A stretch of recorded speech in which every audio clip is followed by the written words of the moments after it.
Ukraine Russia സമാധാനത്തിലേക്ക് എന്നൊക്കെ പറഞ്ഞ് വെറുതെ നാടകം കളിച്ച റഷ്യ ഇപ്പോൾ ഓപ്പറേഷൻ ചിലന്തി വല എന്ന് പറയുന്ന സ്പൈഡർ വെബ് എന്ന് പറയുന്ന ആക്രമണത്തിനുള്ള ശക്തമായ മറുപടി തിരിച്ചു കൊടുത്തിരിക്കുന്നു.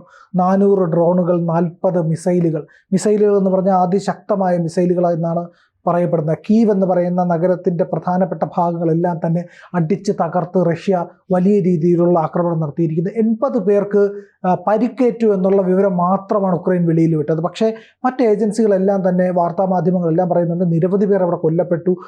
ഈ 80 എന്ന് പറയുന്നതിൻ്റെ ഇരട്ടിയോളം ആൾക്കാർക്ക് പരിക്കേറ്റിട്ടുമുണ്ട് എന്നാണ് പറയുന്നത്. റഷ്യ ഈ സമാധാനം എന്നൊക്കെ പറഞ്ഞ് കരട് രേഖ വരെ തയ്യാറാക്കി പരസ്പരം കൈമാറിയത് വെറും നാടകമായിരുന്നില്ലേ?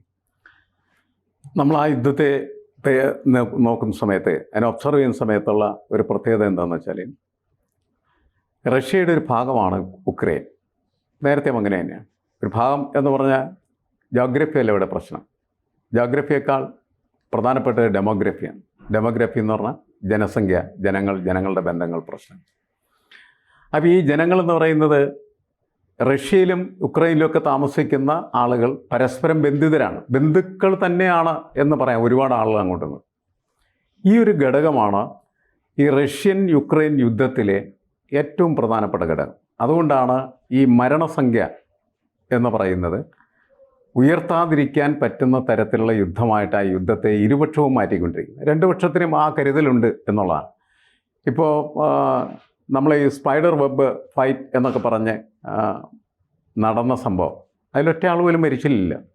അതേപോലെ തന്നെയാണ് റഷ്യയുടെ വിമാനത്താവളങ്ങൾ തകർത്ത് ബോംബർമാരൊക്കെ അടിച്ച് തകർത്ത് പൊളിച്ച് ഒക്കെ വലിയ നഷ്ടമുണ്ടാക്കുക എന്നുള്ളതാണ്. അതുപോലെ ക്രിമിയക്കിലുള്ള ആ കർച്ച് ബ്രിഡ്ജ് എന്ന് പറയുന്നത്, അതിൻ്റെ തൂണ് തകർക്കുക. ബ്രിഡ്ജ് തകർത്തു എന്ന് വേണമെങ്കിൽ പറയാം എന്ന് മാത്രമേ ഉള്ളൂ. പക്ഷേ അത് അടച്ചു, അത് ഗതാഗത യോഗ്യമാക്കാനായിട്ട് ശ്രമിക്കുന്നു. കുറച്ച് ദിവസത്തിനുള്ളിൽ വീണ്ടും ഗതാഗത യോഗ്യമാവും എന്ന് തന്നെ നമ്മൾ കണക്കാക്കും.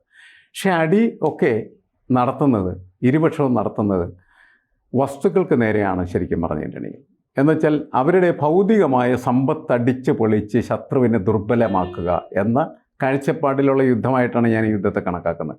പക്ഷേ ഈ തിരിച്ചിപ്പോൾ ഈ കീവിലേക്ക് നടത്തിയ രൂക്ഷമായിട്ടുള്ള ആക്രമണം എന്ന് പറയുന്നത്, നമ്മളതിൻ്റെ ടെലിവിഷൻ സ്ക്രീനിലുള്ള ഇതൊക്കെ കാണുന്ന സമയത്ത് ഉക്രൈൻ അവരുടെ പരമാവധി ശേഷി ഉപയോഗിച്ച് ഈ വിമാനങ്ങളെയൊക്കെ തകർക്കാനായിട്ട് ശ്രമിക്കുന്നുണ്ട്. പക്ഷേ ഒരു വിമാനവും തകരുന്നില്ല എന്നുള്ളതാണ് നമ്മൾ കാണുന്നത്.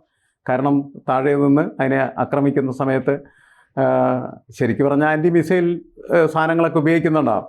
നമ്മളിവിടെ റഷ്യ നൽകിയ 400 ഉപയോഗിച്ചിട്ടാണ് പാകിസ്ഥാൻ്റെ മിസൈലുകൾ മുഴുവൻ തകർത്തത്. അതായത് ലോകത്ത് എല്ലാ രാഷ്ട്രങ്ങൾക്കും യുദ്ധം ചെയ്യാൻ ആവശ്യമായിട്ടുള്ള ആയുധങ്ങൾ നിർമ്മിച്ച് നൽകുന്ന ആയുധപ്പുരയാണ് റഷ്യ.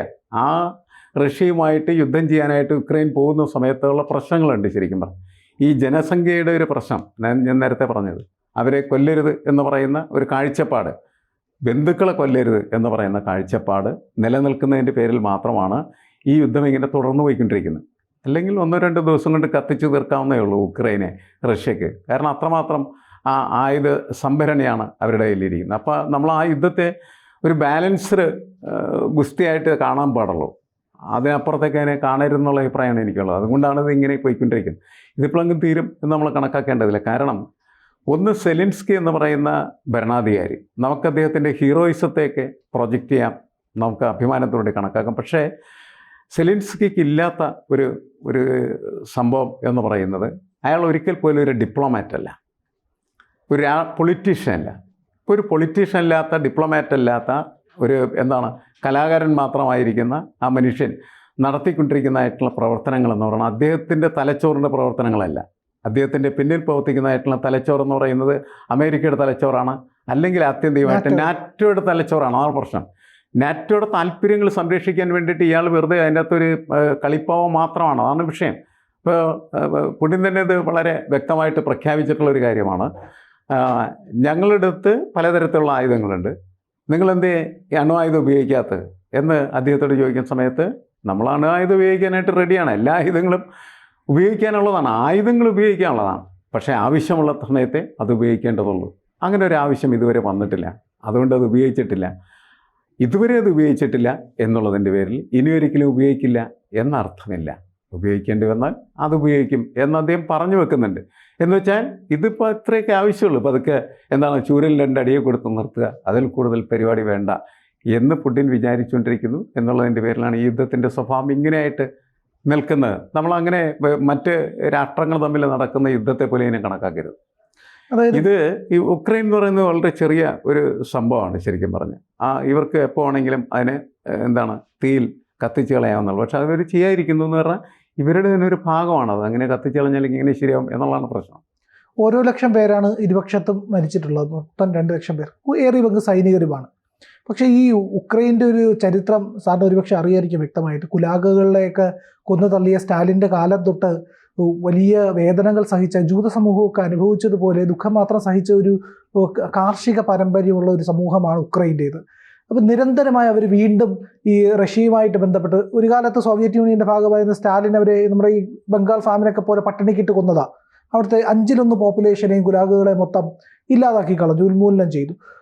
അന്ന് സോവിയറ്റ് യൂണിയൻ്റെ വലിയൊരു പോപ്പുലേഷൻ ഉക്രൈനിലുണ്ടായിരുന്നു. അതിനുശേഷം ഇപ്പോഴിതാ ഈ ക്രിമിയ പിടിച്ചെടുത്തതിന് ശേഷം വന്നിരിക്കുന്നു ഉക്രൈൻ ഞങ്ങളുടെ ഭാഗമാക്കണം എന്നുള്ള ഒരു ഭൗമ രാഷ്ട്രീയപരമായിട്ടുള്ള ഒരു താല്പര്യത്തിൻ്റെ അടിസ്ഥാനത്തിൽ വരും. ഇങ്ങനെ നിരന്തരം വേട്ടയാടപ്പെടേണ്ടവരാണോ ഈ കുലാഗുകളുടെ വംശം പിൻപറ്റുന്ന ഉക്രൈനുകൾ? ഒരു കാലത്തും അങ്ങനെയല്ല. ഒരു കാലത്തും അങ്ങനെ നിരന്തരമായിട്ട് വേട്ടയാടപ്പെടുന്ന ഒരു സമൂഹമായിട്ട് ഒരു സമൂഹത്തെ നമുക്ക് കണക്കാക്കാൻ പറ്റും. അത് അവരുടെ എന്താണ് ഐഡൻറ്റിറ്റിയുടെ ഒരു പ്രശ്നമല്ലേ. നമ്മളൊരു ജനത, ആ ജനത നിരന്തരമായിട്ട് വേട്ടയാടപ്പെട്ടാൽ എപ്പോഴും അത് വലിയ തരത്തിൽ തിരിച്ചടിക്ക് കാരണമായി തരും. എന്തും ചെയ്യാൻ അവർ തയ്യാറാണ്. സെലിൻസ്കി പിടിച്ചു നിൽക്കുന്നത് ആ ഒരു പ്രിട്ടക്സ്റ്റിലാണ് ശരിക്കും പറഞ്ഞത്. അല്ലെങ്കിൽ സെലിൻസ്കി പണ്ട് അധികാരത്തിൽ നിന്ന് അവർ തന്നെ വെല്ലുവിളിക്കുമായിരുന്നു. ഇത് അവരുടെ ഒരു ഐഡൻറ്റിറ്റിയുടെ സ്വത്വബോധത്തിൻ്റെ പ്രശ്നമായിട്ട് അതിനുവേണ്ടി അവർ ജീവൻ മരണ പോരാട്ടം നടത്താൻ തയ്യാറായി നിൽക്കുകയാണ്. അതാണ് യഥാർത്ഥത്തിൽ റഷ്യയുടെ മുന്നിൽ ഉക്രൈൻ പരാജയപ്പെടാത്തതിൻ്റെ കാരണം. അത് ഈ കുലാക്കുകളുടെ ഒരു എന്താണ് അവൻ്റെ ഒരു ഐഡൻറ്റിറ്റി പ്രശ്നം തന്നെയാണ്.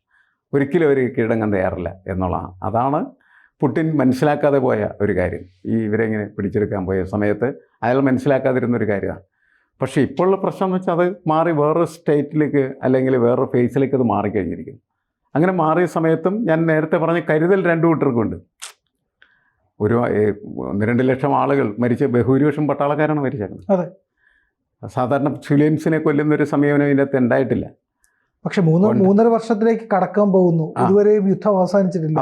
അത് അവസാനിക്കുമെന്ന് നമ്മൾ കണക്കാക്കുന്നതിൽ ഒരു അർത്ഥമില്ല. കാരണം എന്ന് വെച്ചാൽ ഒന്ന്, നാറ്റോ ഇതിൻ്റെ പിന്നിലിങ്ങനെ നിൽക്കുന്നിടത്തോളം കാലം സെലിൻസ്കിക്ക് ആവശ്യമായിട്ടുള്ള ഊർജ്ജം ആയുധങ്ങളിങ്ങനെ കൊടുത്തുകൊണ്ടിരിക്കും.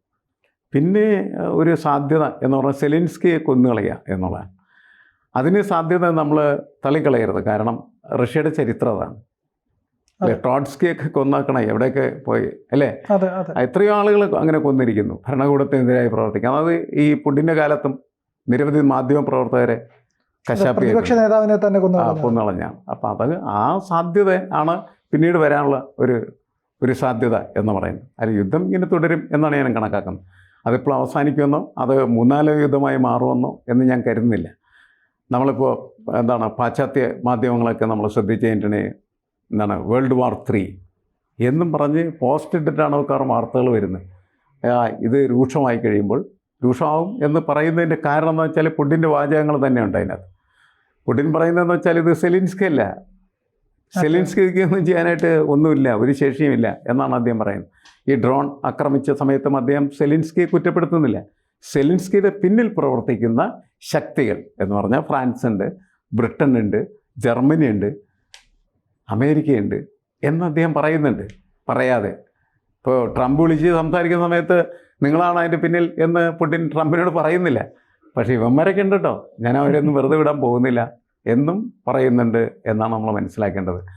അപ്പോൾ അങ്ങനത്തെ ഒരു വളരെ നമ്മളിപ്പോൾ സൈന്യശേഷിയൊക്കെ പരിശോധിക്കുമ്പോൾ ലോകത്തെ 2ാമത്തെ സൈന്യശക്തിയാണ് റഷ്യ എന്ന് പറയുന്നത്. അപ്പോൾ അത് നിസ്സാരമായി കാണരുത്. അപ്പോൾ ഇത് തുടരാനാണ് സാധ്യത. യുദ്ധം പെട്ടെന്നൊന്നും അവസാനിക്കാൻ പോകുന്നില്ല, അത് തുടരും. കൂടുതൽ വാർത്തകളും വിശേഷങ്ങളും നിങ്ങളിലേക്ക് എത്താൻ ABC മലയാളം സബ്സ്ക്രൈബ് ചെയ്യുക, ബെൽ ബട്ടണും അമർത്തുക.